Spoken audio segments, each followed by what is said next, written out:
Aloha, everyone. This is Avi Penhalo, and I just wanted to take a minute to say thank you to everyone who's been subscribing to this channel recently, especially those who've come in through the video Kine um, on Hawaiian spoken language known as pidgin locally. Um, I know some people had some questions about this video. The funny part is, I never meant that video to really be a public one. I just created it for a class that I was taking when I was trying to explain to my colleagues that pidgin is not broken English. It's a local language, and often in the classroom, this has led to some pretty bad results for students in Hawaii.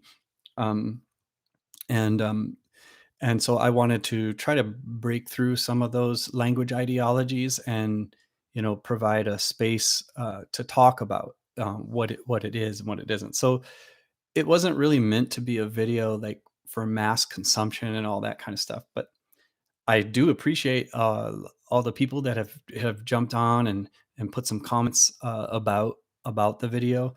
Uh, I know that that video is not perfect by any means. My plan was to make a documentary later on, getting into it and letting people speak for themselves, for example, instead of me speaking for them.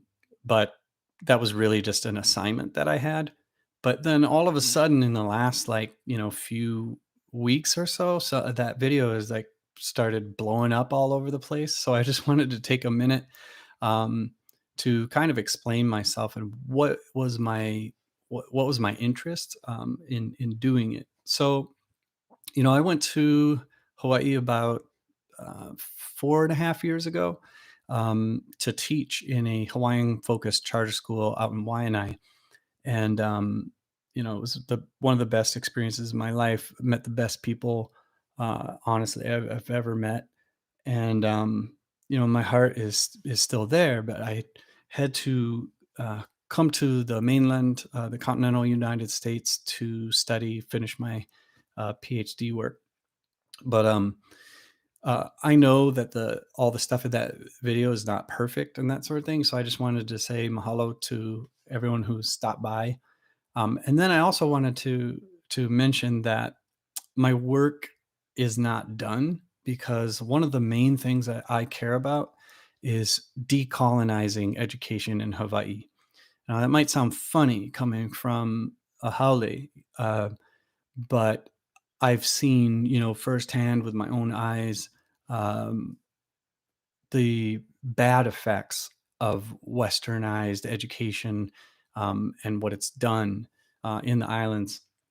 And I would like people to own their language, be proud of their language, be proud of their history. And I am an advocate for Hawaiian sovereignty.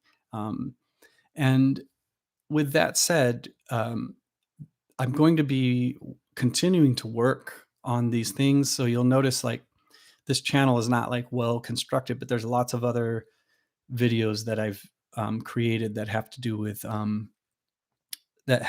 with Hawaiian education, for example. Now, not being Hawaiian, I'm very limited to what I can contribute, bring to the table, and that's why I've developed pretty close relationships with some of my kumus and kupuna um, on the island, and they are the ones who really are driving. They're the ones steering the canoe, and I'm there to offer whatever expertise I can, um, to help inform that process. But I know my place. My place is a listener and to contribute the expertise that I have in my background in education. So I hope that makes sense.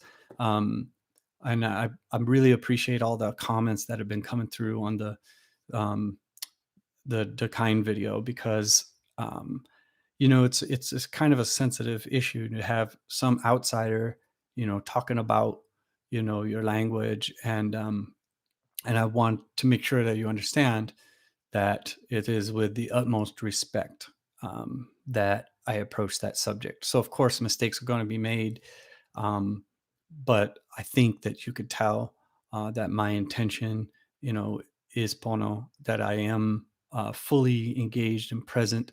And when I share my mana'o, um, I understand my positionality in it as well. So with that said, I just wanted to say thank you very sincerely for all of the people that have been coming to this channel. And if you have any ideas that you would like me to explore, um, or would like me to make a video about, put them in the comments because I would be happy to work on that. I continue to work on Hawaiian education things all the way over here on the mainland. And here's why.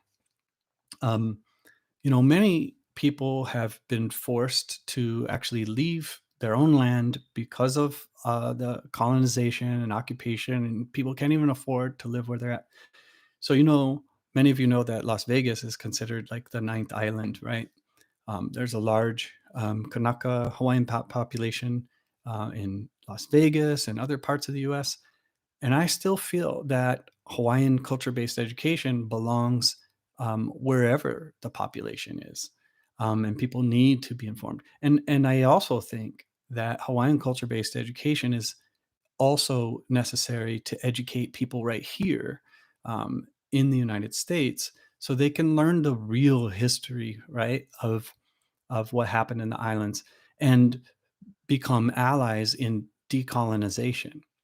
Um, and so that word means different things to different people. And that's the kind of discussion, though, that this channel is also about, too. Like, is what does decolonizing mean? Does it mean, yep, everybody leave? If you're not, don't have ancestry in this land, you leave.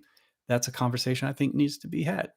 Um, and so when I came to Hawaii, when I lived and worked with my students and friends and people I love in Waianae, um, you know, there was not one day that I didn't wake up and realize that every breath that I'm taking, that I am occupying space um, as where I'm occupying space and I'm a guest in a land that is not my ancestral homeland, if that makes any sense. And so, I experienced nothing but aloha the entire time that I was in Hawaii. And I can't say that about other places that have been to in the world. There's a lot of beautiful places in this world, but I can't say that I've ever felt so much love and respect from the people than I did in Waianae. So I'm glad that some people are getting some stuff out of that video. And, just let me know if there's anything you want to talk about, want to talk story about right here on this channel. I'm happy to do it. So this is just my thank you, my mahalo nui loa, and I look forward to seeing some of you when I come back to visit. So aloha and thank you.